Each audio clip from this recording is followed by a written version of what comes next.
MLS-ൽ Inter മയാമിക്ക് വിജയം. ഇന്ന് ഫിലാഡൽഫിയയെ നേരിട്ട ഇന്റർ മയാമി 1-നെതിരെ 2 ഗോളുകൾക്കാണ് വിജയിച്ചത്. പരിക്കിൽ നിന്ന് മുക്തനായി സബ്ബായി കളത്തിലെത്തിയ ലയണൽ മെസ്സി ഗോളുമായി തിളങ്ങി.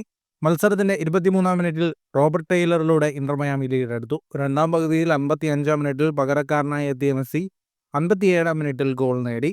ലൂയിസ് സുവാരസിന്റെ അസിസ്റ്റിലായിരുന്നു മെസ്സിയുടെ ഗോൾ. 80-ാം മിനിറ്റിൽ ഗസ്ഡാഗിലൂടെ ഫിലാഡൽഫിയ ഒരു ഗോൾ മടക്കിയെങ്കിലും ഇന്റർ മയാമിയുടെ വിജയത്തെ തടയാനായില്ല.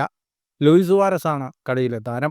വിജയത്തോടെ MLS ഈസ്റ്റേൺ കോൺഫറൻസിൽ ഇന്റർ മയാമി പരാജയമറിയാതെ 1-ാം സ്ഥാനത്ത് തുടരുകയാണ്. മത്സരത്തിന്റെ കണക്കുകളിലേക്ക് വന്നാൽ 53% ബോൾ പൊസിഷൻ ഇന്റർ മയാമിക്കായിരുന്നു. 7 ഷോട്ടുകളാണ് ഇന്റർ മയാമി മത്സരത്തിൽ ആകെ തൊടുത്തത്. 3 ഷോട്ട് ഓൺ ടാർഗറ്റ്. 436 പാസുകൾ 79% കൃത്യതയോടെ ഇന്റർ മയാമി പൂർത്തിയാക്കി. ഫിലാഡൽഫിയ 19 ഷോട്ടുകളാണ് ആകെ തൊടുത്തത്. 6 ഷോട്ട് ഓൺ ടാർഗറ്റ്.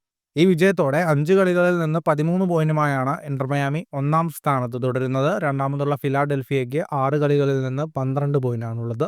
ഫുട്ബോൾ ലോകത്തെ കൂടുതൽ വാർത്തകൾക്കും വിശേഷങ്ങൾക്കുമായി സ്പോർട്സ് കഫേ സബ്സ്ക്രൈബ് ചെയ്യുക.